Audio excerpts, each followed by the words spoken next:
반드시 합격하실 겁니다.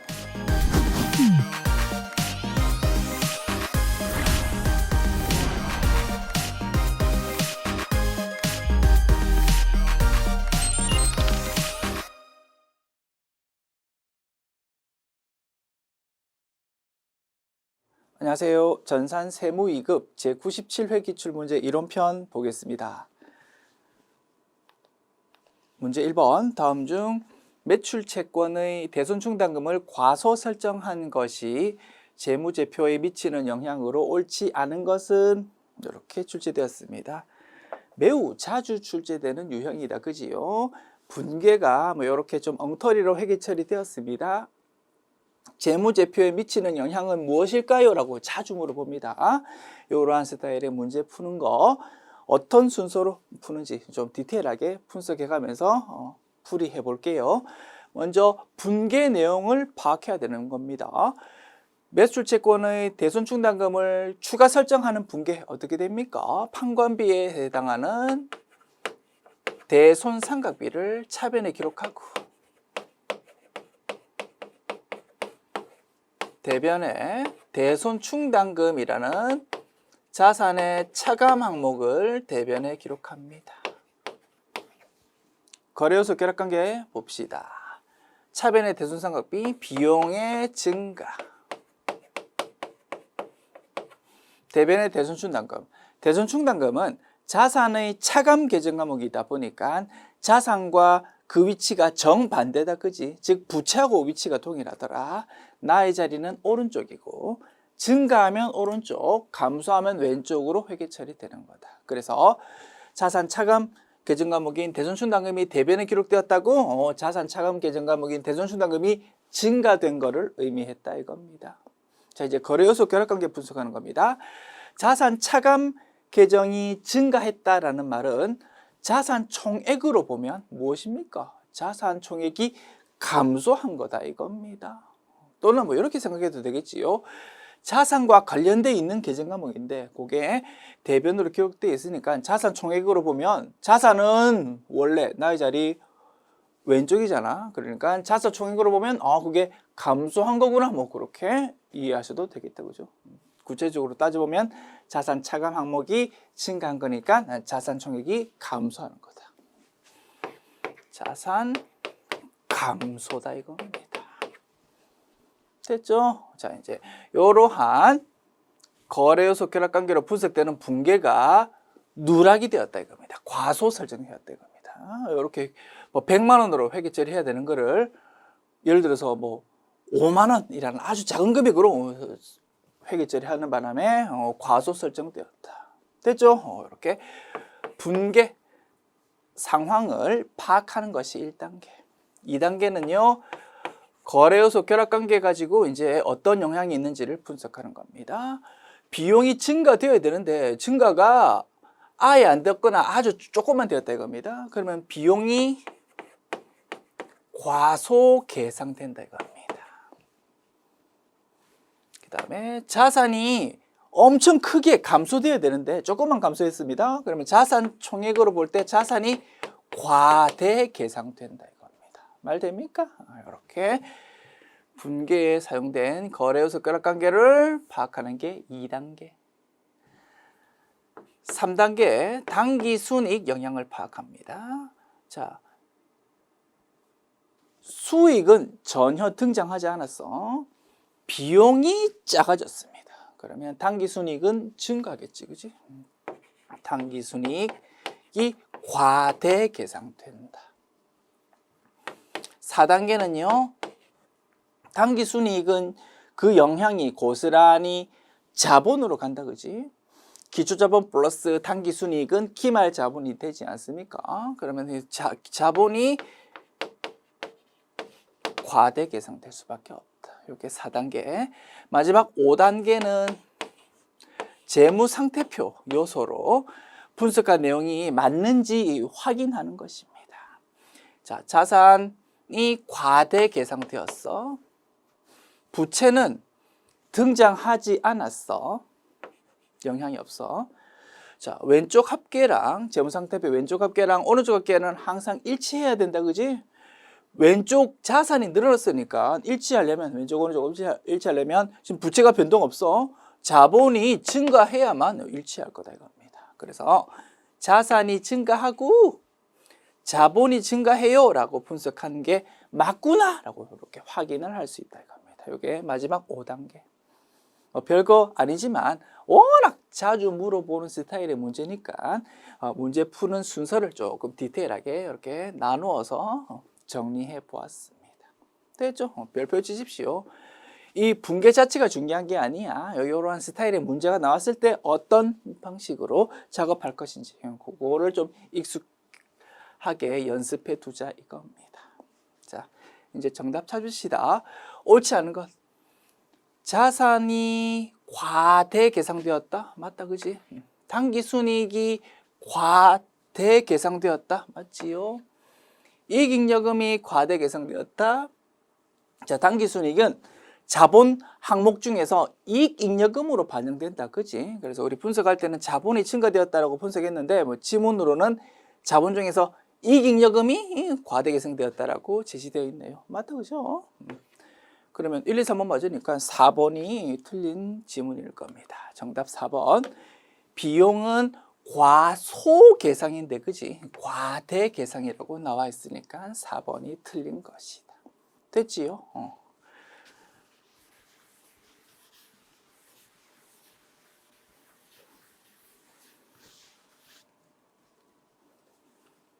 문제 2번. 다음 중 무형자산의 감가상각에 대한 설명으로 틀린 것은? 1번. 무형자산의 잔존가치는 없는 것을 원칙으로 한다. 영원을 원칙으로 한다. 맞지요? 2번. 무형자산의 내용연수는 법적 내용연수와 경제적 내용연수 중 짧은 것으로 한다. 맞겠다, 그지요? 당연히. 특허권을 우리가 취득했습니다. 우리가 뭔가 기술을 개발해서 특허권 등록했다 이겁니다. 자, 그 부분에 대해서 무형자산으로 기록하고 이제 삼각해야 되는데 법에서 보장하는 특허권은 10년 동안 보장해 준답니다. 그런데 과학기술이 엄청 빨리 발전하다 보니까 실제로 우리가 등록한 특허권이 한 8년 정도까지는 돈이 되는데 쓰임새가 있는데 8년 정도 지나고 나면 더 이상 과학기술이 너무 발전해서 무용지물이 된다라고 파기되었답니다. 경제적 내용서는 8년밖에 안 돼요. 그러면 상각을 둘 중에 몇 년 동안 해야 됩니까? 당연히 8년 동안 하면 된다 이겁니다. 법에서 비록 10년 보장하지만 8년 지나면 무용지물인데 뭐, 그지? 그러면 8년 동안 빨리 상각해서 8년 지나면 그 장부 금액이 영원히 되도록 해야 될 거다 이겁니다. 됐습니다. 3번. 무형자산 감가상각은 자산을 취득한 시점부터 시작한다. 여기에 틀렸다, 그죠? 감가상각은 언제부터? 사용 가능한 시점부터 시작한다고 했습니다. 정답 3번 되겠고. 4번. 무형자산 상각기간은 일반적으로 20년을 초과할 수 없다라는 규정도 우리 기업회계 기준에 있었다, 그죠?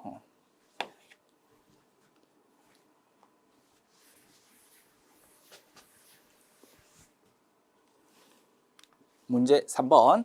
다음 중 부채에 관한 설명으로 옳지 않은 것은?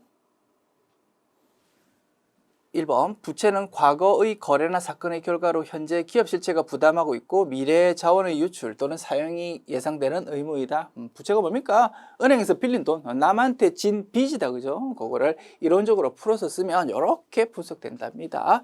과거, 현재, 미래 이렇게 디테일하게 기술을 할 수 있답니다. 은행에서 돈 빌렸습니다. 차입금, 부채다, 그죠? 과거 사건으로 현재 기업이 지고 있는 빚이다 이겁니다. 과거에 6달 전에 은행으로부터 돈을 빌려왔다. 과거의 사건 때문에 현재 은행한테 빚이 있다 이겁니다. 그 빚 때문에 미래에는 은행이 이제 원금 갚아야 된다, 그지? 돈이 나갈 거다 이겁니다. 그게 부채다. 2번. 부채의 정의를 만족하기 위해서는 금액이 반드시 확정되어야 된다. 여기 틀렸겠다, 그죠? 부채 중에서 충당 부채라는 것이 있지 않았습니까? 대표적인 예가 퇴직급여 충당 부채. 법에 따라서 직원 퇴직하면 반드시 퇴직금 주어야 됩니다. 그런데 직원이 언제 퇴직할지는 우리가 알 수 없다, 그죠? 불확실한 면이 있지만 열심히 최선을 다해서 합리적인 금액을 추정해서 그거를 부채로 기록하자라는 개념이었습니다. 그래서 금액이 현재 반드시 확정된 건 아니지만 부채로 기록할 수도 있다 이겁니다. 그래서 2번이 틀렸고 정답 2번. 3, 4번 확인합니다. 3번. 과거 사건으로 인해서 현재 의무가 존재할 가능성이 매우 높고 인식 기준을 충족하는 경우에는 충당 부채로 인식한다. 그지? 그 말이다. 그죠? 퇴직급여 충당 부채. 불확실한 면이 있더라도 부채로 기록할 수 있는 거다. 4번. 선수금은 유동부채로 분류된다. 그치요? 됐습니다.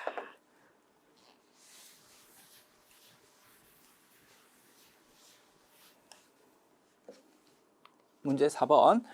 결산 시 아래 사항들이 누락된 것을 발견했다. 누락 사항들을 반영할 경우 당기 순이익의 증가액은 얼마일까요? 당기 발생 외상 매출 10만 원. 회계 처리 어떻게 됩니까? 대변의 제품 매출 10만 원. 수익의 증가. 차변의 외상 매출금 10만 원. 자산의 증가. 이렇게 회계 처리해야 되는데 누락이 되었다 이겁니다. 그러면 이 내용을 회계 처리하면 대변의 수익의 증가 10만 원이 반영돼야 된다. 그지? 수익이 늘어날 겁니다. 얼마? 10만 원. 그 다음 일기 확정 부가가치세의 납부 30만 원. 부가가치세 납부에 대한 회계 처리 어떻게 됩니까? 일단 일기 확정 그러면 4, 5, 6월 세 달치 거래에서 생긴 부가세 예수금, 부가세 대급금을 일단 정리해야 될 겁니다. 차변에 적혀 있는 부가세 대급금을 대변에 적어서 없애고 뭐 써볼까? 당연히 알겠지만 부가세 대급금을 차변에 적혀 있는 거 없애고 그 다음에 대변에 적혀 있는 부가세 예수금을 없앱니다. 그리고 차액 금액에 대해서 이제 납부해야 되는지 돌려받아야 되는지 파악해서 회계 처리한다 이겁니다. 납부 금액이래. 즉 매출세액이 더 컸다 이겁니다. 부가세 예수금이 100만 원이고 예를 들어서 부가세 대급금이 70만 원이었어. 그래서 30만 원 납부해야 되구나. 그러면 이 부분 미지급 세금으로 회계 처리하고요. 그리고 이제 실제 납부할 때는 미지급 세금을 차변에 적어서 없애고 대변에 뭐 현금 또는 보통 예금으로 이렇게 납부하게 될 겁니다.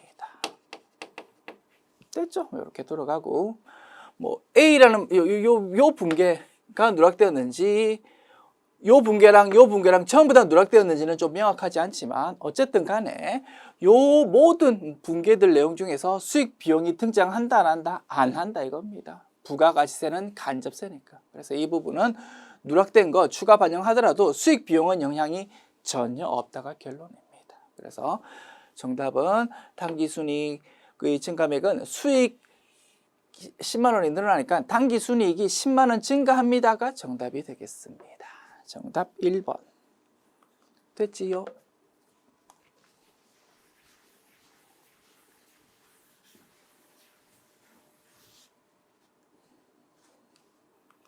문제 5번. 다음의 자본에 대한 설명 중 틀린 것은? 1번. 미교부 주식 배당금 그리고 자기 주식 처분 손실은 자본 조정으로 분류된다. 맞지요? 2번. 유상감자가 이루어지면 회사의 순자산이 감소하게 된다. 유상감자가 무엇입니까? 외부에 있는 주식을 돈 주고 사와가지고 찢어버리는 겁니다. 그럼 회계처리. 대변에 외부에서 주식 사오려면 돈 나간다 그지? 현금 또는 보통 예금 적히고 그리고 차변에 자본금이라는 자본의 감소가 기록됩니다.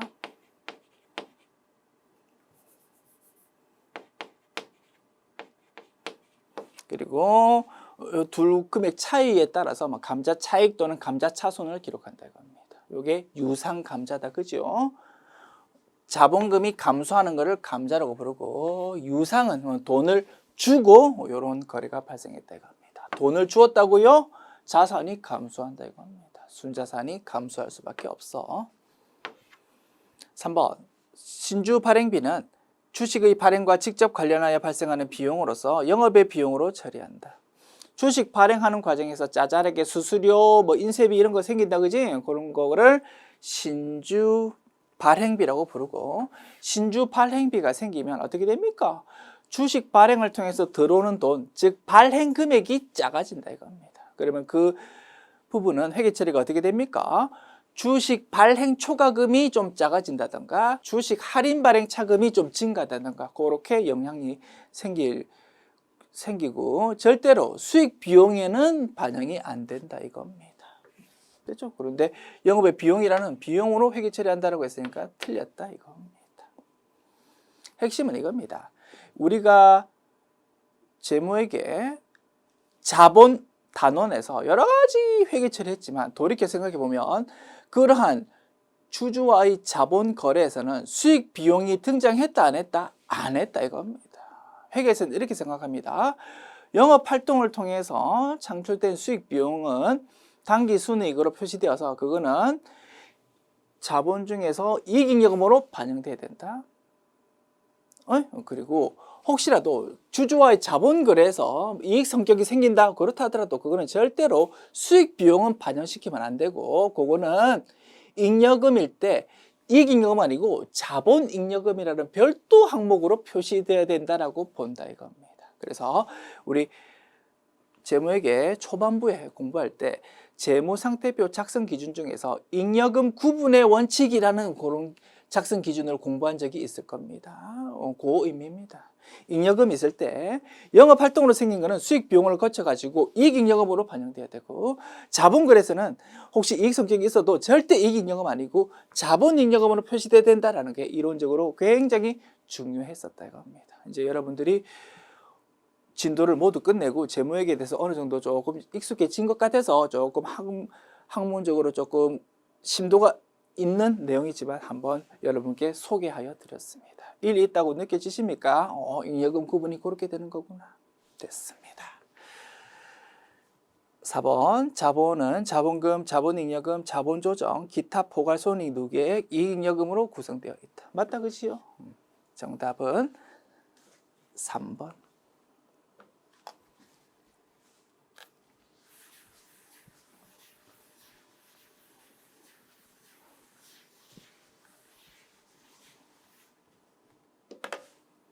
문제 6번 다음 중 제조간접비 배부 차이 조정 방법에 해당하지 않는 것은 비례배부법, 매출원가 조정법, 영업의 손익법 그죠? 이런 것들이 정상개별 원가 계산에서 배부 차이를 어떻게 처리할까의 방법이었습니다. 직접 배분법은 무엇입니까?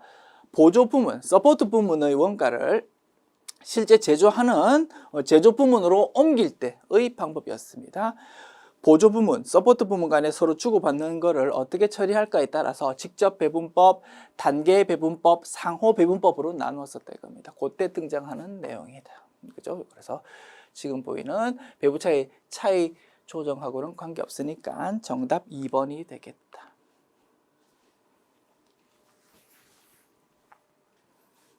문제 7번 다음 자료를 이용해서 평균법을 적용한 기말 제공품 원가를 구하십시오.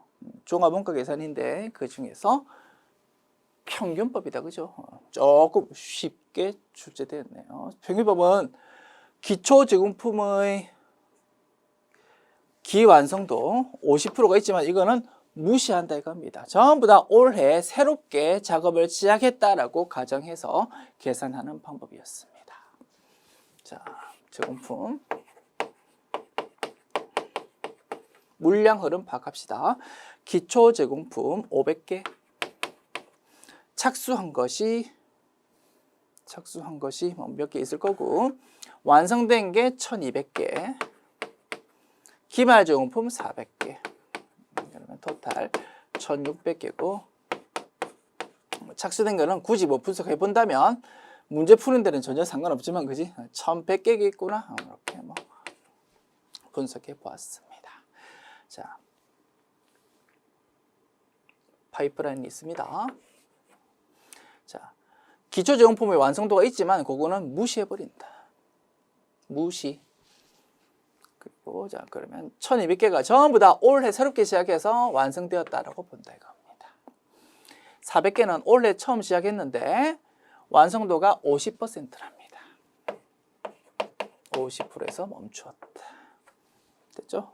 재료비, 가공비, 완성품 환산량 파악합니다. 1200개는 처음부터 출발해서 끝까지 가버렸으니까 묻지도 따지지도 않고 1200 그대로 적어준다. 이제 기말제공품만 신경 쓰면 됩니다. 기말제공품. 재료비는 공정 초기에 몰빵으로 투입됩니다. 그래서 50%에서 멈추었지만 재료비는 전부 다 받아 먹었다 이겁니다. 공정 초기에 다 투입돼 버리니까. 그러면 400개 곱하기 100%, 400이라고 적어야 되겠고요. 가공비는 균등하게 야금야금 투입됩니다. 그래서 50%까지 진행되었다고 그러면 400개 곱하기 50%, 200개가 될 거다 이겁니다. 환산량 따져보면 그러면 재료비 합계는 1600, 가공비는 1400으로 계산됩니다. 자, 이제 배분 대상 원가 파악합니다. 평균법은 기초제공품이 있고 작년도에 이미 투입된 기초제공품의 원가가 있지만 이 부분은 사실은 작년도에 이미 투입된 거다, 그지? 그렇다 하더라도 기완성도를 무시하니까 전부 다 올해에 새롭게 투입된 걸로 본다 이겁니다. 그래서 배분 대상 원가 파악할 때 재료비에 있어서 올해에 투입된 것뿐만 아니고 기초제공품에 집계된 요거까지 전부 합해서 배분해야 되는 거다. 120만 원. 가공비도 마찬가지. 올해 투입된 가공비뿐만 아니고 기초제공품으로 집계된 금액, 즉 작년에 투입된 요것도 그냥 올해 투입된 걸로 보아서 합계해서 70만 원을 배분 대상 원가로 본다고 했습니다. 자, 그러면 완성품 환산량 단위당 원가 1200만 원 나누기 1600개. 1200만 원이 아니고 120만 원 나누기 1600개.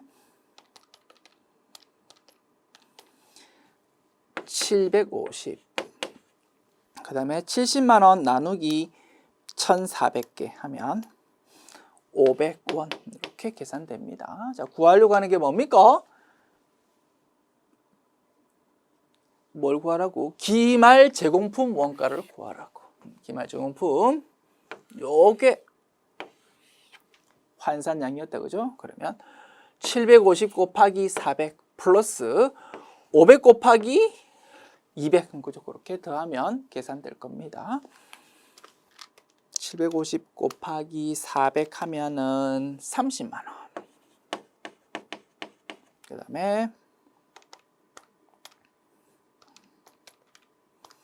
다음에 500 곱하기 200 하면 10만 원.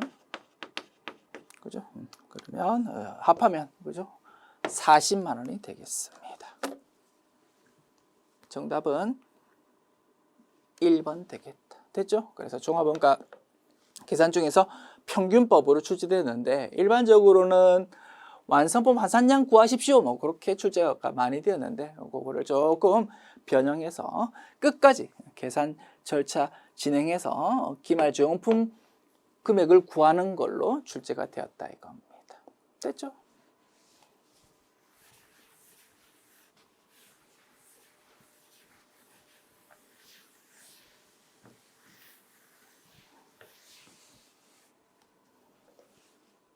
문제 8번. 2021년 기간에 사용한 원재료는 300만 원이다. 12월 31일 기말 원재료 재고액이 1월 1일 원재료 재고액보다 20만 원이 더 많다. 올해 원재료 매입액은 얼마일까? 별거 아니다, 그죠? 원재료에 대해서 총계정 원장 작성해 봅니다. 자산입니다. 나의 자리 왼쪽, 기초금액 왼쪽이 적히고 증가 왼쪽, 감소 오른쪽, 기말 오른쪽 적습니다. 자, 기초 재고가 얼마라고요?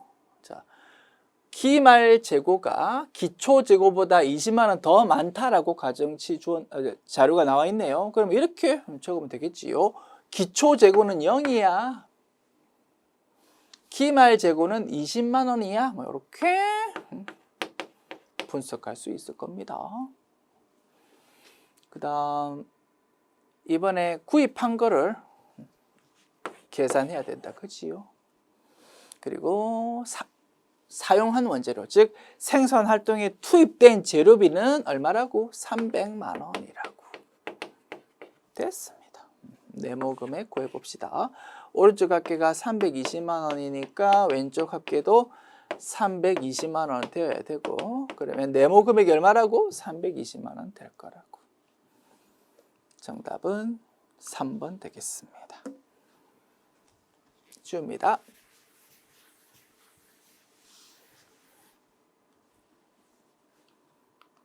문제 9번. 다음 원가 집계 과정에 대한 설명 중 틀린 것은 단기 총 제조원가는 제공품 계정의 차변으로 대체된다. 원가의 흐름 문제다, 그죠? 다시 한번 총계정 원장 그립니다. 제공품, 제품, 총계정 원장. 둘 다 자산이다, 그지? 나의 자리 왼쪽입니다. 기초금액, 증가금액, 감소금액, 기말금액, 그죠? 제품도 동일한 논리로 기록될 겁니다. 자,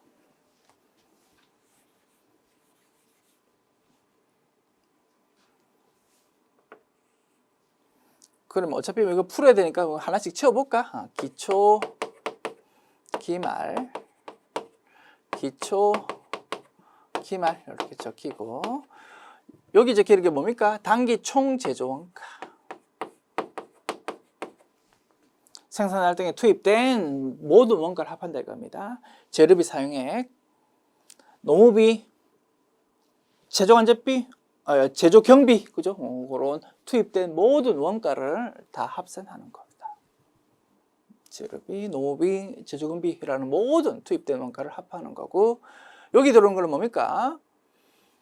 단기 완성된 제품이다 이겁니다. 그죠? 제공품에서, 기초 제공품에서 이번에 투입된 원가 합해가지고 기말까지 완성되지 않은 걸 빼면은 뭡니까? 의미가 단기 제품 제조 원가가 된다. 단기에 완성한 제품의 원가다 이겁니다. 단기 제품 제조 원가. 요 금액은 그대로 요렇게 옮겨진다, 그지? 단기 제품 제조 원가. 그리고 제품 총계정 원장의 오른쪽에 기리져야 되는 게 매출 원가가 되었습니다. 그렇죠? 자, 그래서 뭐 굳이 분석하면 기초의 제품이 있었어. 작년도에 완성이 되었었다 이겁니다. 그런데 아직 안 팔리고 창고에 있었던 거야. 그리고 올해 새롭게 완성된 제품입니다. 그거 두 개 합한 거를 판매 가능 상품이라는 거, 그러면 이번에는 판매 가능 제품이라고 이름 부를 수 있겠다, 그죠? 그런데 기말까지 안 팔리고 창고에 남아 있는 거를 빼면, 그죠? 판매 가능 제품에서 기말까지 안 팔린 거를 빼면 뭡니까? 매출원가 팔린 부분이다 이겁니다. 이렇게 뭐 해석할 수 있는 거다. 자, 이제 여기서 이러한 원가의 흐름에서 틀린 거를 찾으랍니다. 단기 총 제조원가는 제공품 계정의 차변으로 대체된다. 그지? 제공품 계정의 차변 쪽에 기록된다. 단기 제품 제조원가는 제공품 계정의 대변에 기록된다. 그지? 단기 제품 제조원가는 제품 계정의 차변으로 기록된다. 그지? 1, 2, 3번 맞으니까 4번이 정답이겠지요. 제품 매출원가는 매출원가 계정의 대변이 아니고 제품 계정의 대변이 되겠지요. 됐습니다.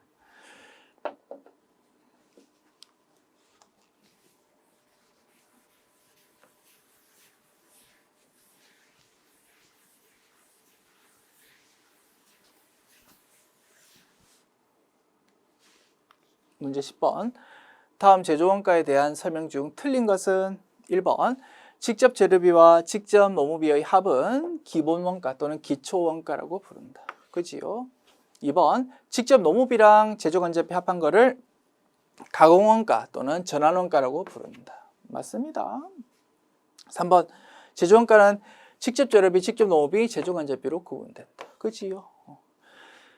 그래서 원가 형태로 보면 재료비, 노무비, 제조경비 이렇게 나눌 수 있고, 원가 형태랑 추적 가능성을 모두 고려할 때는, 그죠? 직접 재료비, 직접 노무비, 제조간접비 이렇게 구분할 수 있었습니다. 1, 2, 3번 맞으니까 4번이 정답이겠다, 그죠? 생산 근로자의 식대와 판매 근로자의 식대는 모두 제조원가다. 틀렸다 그죠? 생산 근로자의 식대는 500번대 코드의 비용으로 처리해서 결국 제조원가가 되는 거 맞는데, 판매 근로자의 식대는 800번대 코드, 판관비 비용 계정 과목으로 처리한다 이겁니다. 그래서 4번이 틀린 것이다.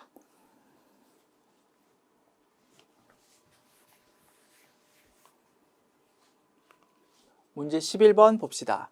다음 중 부가가치세법상 재화 및 용역의 공급 시기에 대한 설명으로 옳지 않은 것은 완성도 기준 지급 조건부 판매 대가의 각 부분 받기로 한 데다. 그지요?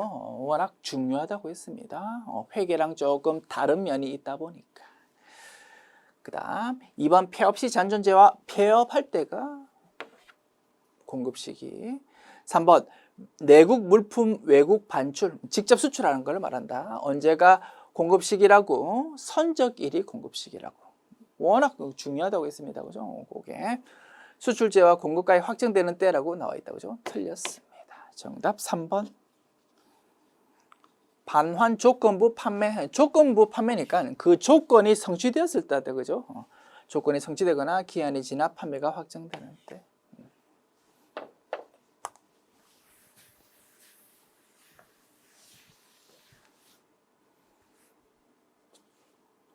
문제 12번. 다음 중 부가가치세법상 영세율 적용을 받을 수 없는 사업자는 중개무역 방식 수출업자 되고요. 위탁 판매 수출업자 되고요. 수출품 생산 후 외국으로 반출하는 사업자 된다. 그죠? 직접 수출하는 걸 말한다. 그래서 전부 외화 획득하고 있으니까 영세율 적용해 주었다 이겁니다. 그와 달리 수출을 대행하는 수출업자 아니다. 그죠? 물건 수출해야 되는데 그 수출에 필요한 각종 행정 처리가 매우 번거롭다 이겁니다. 세관에 신고해야 되고 뭐 여러 가지 절차를 좀 대행 업체에 시켰다 이겁니다. 야, 귀찮으니까 이거 좀 해줘. 그게 수출 대행이다. 그죠? 대행해주는 회사는 뭐만 받아 먹습니까? 수출하는 회사로부터 수수료만 받아 먹습니다. 그 수수료는 뭡니까? 용역을 제공하는 회사도 국내 사업자, 용역 제공받는 것도 국내 사업자. 국내 사업자 간에 이루어지는 그냥 일반적인 국내 거래로서 10% 부가가치세 적용될 거다 이겁니다. 그죠? 정답은 4번. 문제 13번. 다음 중 부가가치세법상 간이과세자에 대한 설명으로 옳은 것은 간이과세자 제도가 세법이 이제 개정이 조금 얼마 전에 되었다 그죠? 그래서 그 내용을 한번 물어보고 싶었나 봅니다. 직전연도 재화와 용역의 공급가액 합계액이 8,500만 원에 미달하는 개인 사업자를 말한다. 틀렸다 그죠? 공급 대가로 따진다 그죠? 물건값이랑 부가가치세 합한 걸로 따지고 직전연도 공급 대가 합계액이 8천만 원에 미달하는 개인 사업자였습니다. 2번 2021년 7월 1일 이후 재화 또는 용역을 공급하는 모든 간이과세자는 세금계산서 발급이 원칙이다. 모든이 틀렸다고 그죠? 간이과세자 중에서 직전연도 공급대가 4,800만 원 미만 또는 신규 사업자일 경우에는 종전 규정과 같이 세금계산서 발급할 수가 없습니다. 그런데 간이과세자 기준이 뭐라고요? 직전연도 공급대가 8천만 원 미만이야. 8천만 원 미만은 미만인데 그러면 간이과세자는 왔는데 직전연도 공급대가 4,800만 원은 넘어간다 이겁니다. 4,800만 원 미달은 미만 4,800만 원 미만은 예전 기준처럼 예전 종전 규정과 같이 그냥 세금계산서 발급 못하는 거야. 그런데 4,800만 원 이상인 간이과세자는 그죠? 그죠? 0에서 4,800만 원 미만까지는 세금계산서 발급 못해 예전 규정처럼. 근데 4,800만 원 이상이면서 8천만 원 미만인 경우는 세법 개정에 따라서 예전 기준이라면 간이과세자 자체가 아닌데 이제 바뀐 기준에 따르면 간이과세자가 맞기는 맞다 이겁니다. 그렇다 하더라도 세금계산서 발급할 수 있다 이겁니다. 그래서 모든 간이과세자가 세금계산서 발급 못한다라고 한 거야. 모든 간이가세자가 세금계산서 발급해야 된다고 했으니까 틀렸다 이겁니다. 요 애들은 여전히 세금계산서 발급 못해. 그러면 1번 틀렸고 2번 틀렸고. 자, 3번. 2021년 7월 1일 이후 모든 간이가세자는 전액 매입세 공제할 수 있다. 틀렸다 그죠? 매입세 공제라는 건 무엇입니까? 내가 세금 계산서 받았다고 공급가액 100만 원, 부가가치세 10만 원 적혀 있으면 그 10만 원이라는 부가가치세를 전체를 다 매입세 공제 받을 수 있는 거를 매입세 공제라고 부른다. 그죠? 그런데 간이과세자는 그런 거 인정 안 된다고 했습니다. 납부세 계산 자체가 조금 편리한 방식으로 계산하다 보니까 설사 내가 세금 계산서 받은 거 있더라도 그 금액 전체를 매입세 공제 받을 수는 없어. 그래서 아무 혜택이 없으면 내가 받은 세금 계산서 증빙 관리가 엉망진창이 되니까 좀 증빙 관리 잘 하십시오라는 유도 차원에서 세액 공제라는 제도가 있기는 있었다고 합니다. 내가 받은 세금 계산서 등에 세금 계산서가 있을 때 공급 대가의 5%만큼 세금 좀 깎아줍니다라는 매입 세금 계산서 등에 대한 세액 공제라는 제도는 있지만 매입세 공제는 안 된다 이겁니다. 그죠? 정확하게 개념 잡아야 되겠다. 3번 틀렸고요. 그러면 4번이 정답 되겠다. 그지요? 간이가세자는 과세사업과 면세사업 등을 겸용할 수 있다. 있겠지, 그지? 됐습니다.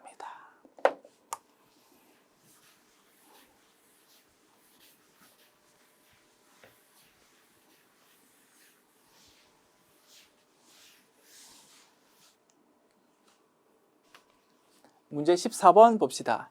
다음 중 소득세법상 부동산 임대업에 대한 설명 중 틀린 것은 1번 주거용 건물 임대업에서 발생한 수익금액 합계액이 2천만 원 초과하는 경우에도 분리과세가 가능하다. 틀렸다 그죠? 부동산 임대업은 사업소득이다 그죠? 사업소득은 분리과세라는 제도가 없고 전부 종합과세였습니다. 그런데 예외적으로 주택 임대이면서 1년 동안의 수익금액 합계액이 2천만 원 이하일 경우에는 예외적으로 조금 특이한 규정이 있기는 있었다 이겁니다. 1번 지문은 뭐라고요? 주택 임대하는데 수익금액 합계액이 2천만 원 초과한대요. 그럼 어떻게? 원칙대로 종합과세 한다 이겁니다. 그래서 1번 지문이 틀렸고 정답 1번 되겠습니다. 2, 3, 4 마저 확인합니다.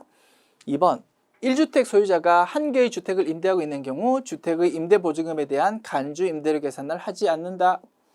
부가가치세법상 우리가 건물 임대해주고 보증금 받은 부분에 대해서 간주 임대료라는 제도가 있었다 그죠? 부가가치세법에서 그와 유사한 제도가 소득세법에서도 있다고 했습니다.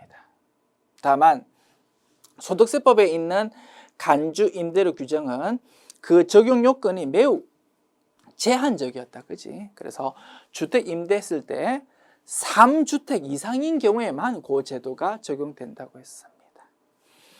2번 지문, 한 개 주택을 임대했다고? 그러면 소득세법상 간주 임대료 계산을 한다 안 한다? 안 한다 이겁니다. 맞는 지문이다.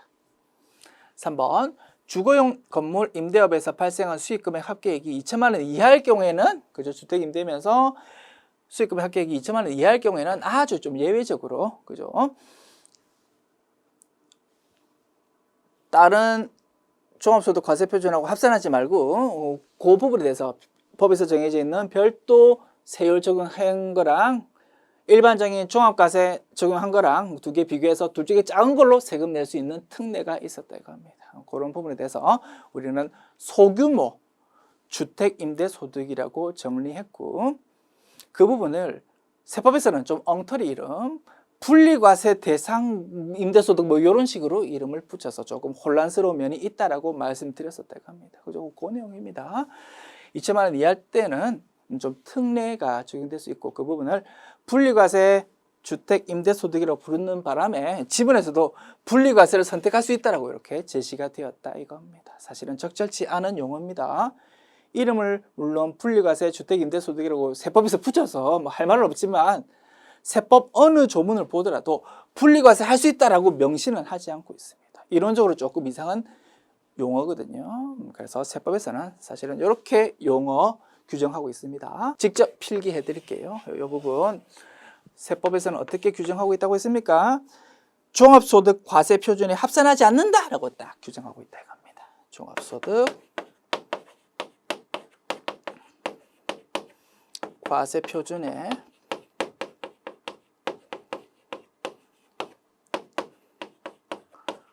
합산하지 않는다. 무슨 의미라고요? 요 소규모 주택 임대 소득 있으면 그거는 다른 소득하고 합산하면 누진세율이 올라가잖아, 그지? 그럼 세금이 많이 뛰는 좀 불이익이 있으니까 그렇게 한번 계산해 보고, 소규모 임대 소득을 다른 거랑 합산하지 않고 세율 적용해서 법에서 정해져 있는 14%라는 세금 적용해서 그걸로 세금 계산해 보고 그 둘 중에 작은 걸로 적용하십시오라고 규정하고 있다 이겁니다. 그런데 그 열심히 그렇게 조문 설명해 놓고 이름은 괄호 해가지고 분리과세 주택임대소득이라고 이렇게 이상하게 붙여가지고 좀 혼란스럽다 이겁니다. 그래서 교수님들에 따라서 그 용어 가지고 분리과세를 선택할 수 있다라고 이렇게 풀이하는 분도 있다 이겁니다. 그러나 적절치 않은 용어다. 세법 규정 그대로 우리 공부하기로 하죠. 그래서 우리 교재에서는 이런 부분에 대해서 맞다 틀렸다 의견이 분분할 수 있거든요. 그래서 논란이 없는 세법에 규정되어 있는 용어, 세법에 규정되어 있는 그 문구 그대로 이렇게 소개해서 우리 학습하기로 합시다. 세법에서 이렇게 규정이 되어 있으니까 이 부분에 대해서는 맞다 틀렸다라고 아무도 이 의를 제기할 수 없다, 그죠? 그래서 이렇게 좀 수정해서 교재에 수록하겠습니다. 마지막 4번 내용 봅니다. 부동산을 임대하고 받은 선세금에 대한 총수익 금액은 그 선세금을 계약기간의 월수로 나눈 다음 금액의 각 과세기간의 합계액으로 한다. 월수 계산은 초월 산입, 말월 부산입 한다. 이런 내용이 세법 시행령 아주 구석적에 뭐 이렇게 실무해야 되니까 적혀 있다 이겁니다. 생각해보면 당연하겠지. 올해 10월 1일부터 내년 9월 말까지 1년을 임대해 줬어. 1년치 월세를 한 번에 받았다 이겁니다. 오늘 받았어. 한 달에 100만 원씩 1200만 원을 올해 10월 1일에 그냥 한 번에 한 큐에 일시에 그냥 받았다 이겁니다. 그러면 어떻게 합니까? 요거를 이제 월로 나눠야 되겠다, 그죠? 1200만 원 중에서 올해 해당 분은 11, 12 세 달 치고 내년도 분은 9달치 900만 원이고, 그죠? 당연히 이렇게 나누고 부가세 신고도 그 각 기간에 이렇게 안분해야 될 거다 이겁니다. 그거를 이제 굳이 이렇게 풀어서 쓰면 이제 이렇게 긴 말이 된다 이겁니다. 됐죠? 지웁니다.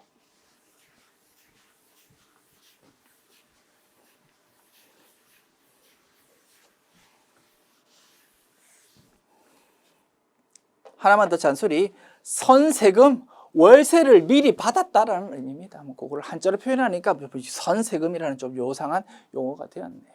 됐습니다. 문제 15번. 다음 중 소득세법에 따른 근로소득의 수입 시기에 대한 설명으로 틀린 것은 급여 근로를 제공한 날, 그지? 주식 매수 선택은 언제입니까? 행사한 날이다, 그죠? 그런데 뭐 퇴사한 날이라고 적혀 있으니까 틀렸고요. 정답 2번. 3번. 잉여금 처분에 의한 상여 주주총회에서 결의한 날이다, 그죠? 우리 직원들 이번에 고생했으니까 주주들이 전부 다 우리 배당으로 가져가지 말고 일부는 우리 직원들 좀 줍시다라고 결의했다. 그겁니다, 그죠? 언제? 처분 결의, 주주총회 열린 날. 인정상여 해당 3년도 중의 근로를 제공한 날이라고 했습니다, 그죠? 됐습니다. 지금까지 제97회 기출문제 풀어보았습니다. 수고하셨습니다.